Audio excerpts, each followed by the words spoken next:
আমরা প্রধানমন্ত্রীর মেয়াদ লাইফ টাইমে একজন ব্যক্তি জীবদ্দশায় 10 বছরের বেশি বহাল থাকবেন না বা 10 বছরের বেশি কোনো ব্যক্তি প্রধানমন্ত্রী থাকতে পারবেন না।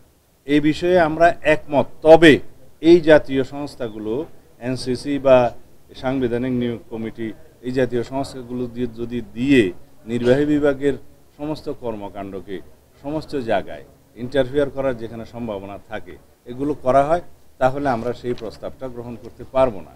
তখন আমাদের 31 দফা মাফিক আমাদেরকে যেতে হবে, যেভাবে আমাদের দেয়া আছে আগে সেইভাবে আমরা যাব। এখন প্রশ্ন উঠছে যে আপনাদের এই বিষয়ে ঐক্যমত হয়েছে কিনা। এই বিষয়টাও পেন্ডিং রয়ে গেল, এই বিষয়ে কোনো ঐক্যমত এখনো প্রতিষ্ঠা হয়নি।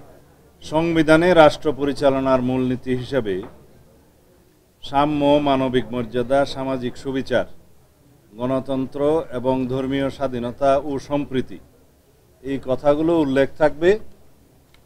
কিসের সাথে? যারা ম্যান্ডেট প্রাপ্ত হবে, সংবিধানের রাষ্ট্র পরিচালনার মূলনীতি কি নির্ধারিত হবে সেটা তাদের উপরে নির্ভর করবে। অর্থাৎ রাষ্ট্র পরিচালনার মূলনীতি সংক্রান্ত সংস্কার কমিশনের আগের যে প্রস্তাব ছিল সেই বিষয়গুলো এখন আর সেই জায়গায় নেই। আমরা আমাদের অবস্থান থেকে বলেছি যে আমরা রাষ্ট্র পরিচালনার মূলনীতি অংশে পঞ্চম সংশোধনীতে যে গৃহীত আর্টিকেলগুলো সেগুলো আমরা বহাল করব এবং সাথে সংস্কার কমিশনের প্রস্তাবিত এই অংশটায় এই বাক্যটা আমরা সংযোজন করব। এই বিষয়ে আমরা একমত হয়েছি।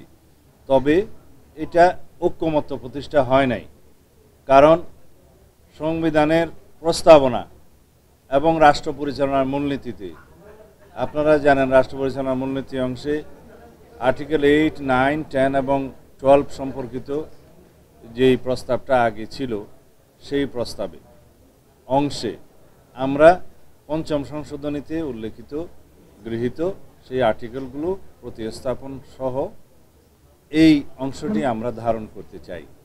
যেহেতু এই বিষয়ে কোনো ঐক্যমত্য প্রতিষ্ঠা হয় নাই, সেটা আজকের জন্য আবার পেন্ডিং রয়ে গেল।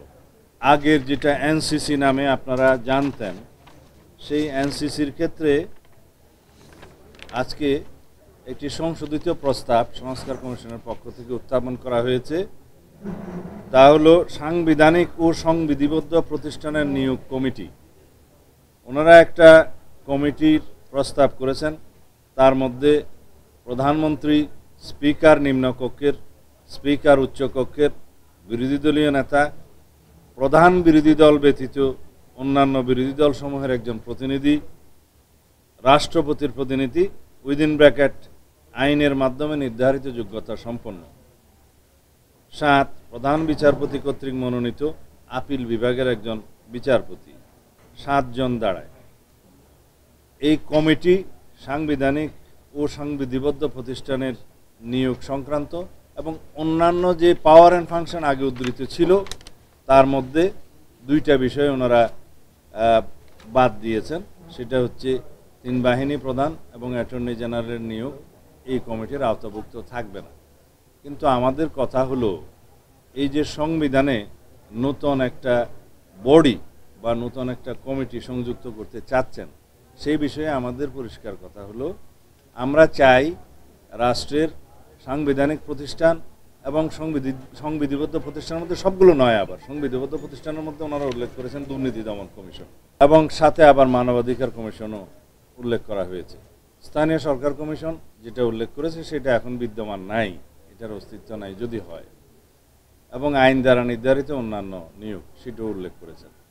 এই বিষয়গুলোতে, এই কমিটিগুলোতে, এই প্রতিষ্ঠানগুলোতে নিয়োগের জন্য এই কমিটি তারা প্রেসক্রাইব করেছেন।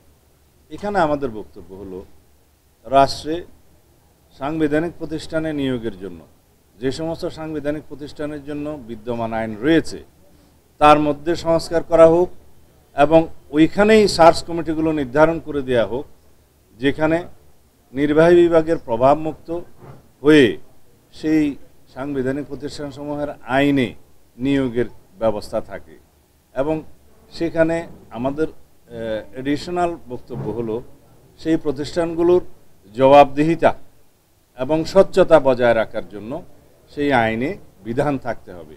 অ্যাকাউন্টেবিলিটি এবং আমাদের সব জায়গাতে আমরা এই বিষয়টা উল্লেখ করি, যে সমস্ত সাংবিধানিক প্রতিষ্ঠান এবং অন্যান্য প্রতিষ্ঠানে জবাবদিহিতা নিশ্চিত করতে হবে, ট্রান্সপারেন্সি নিশ্চিত করতে হবে, সেই বিধানগুলো ওখানে সংযুক্ত হবে।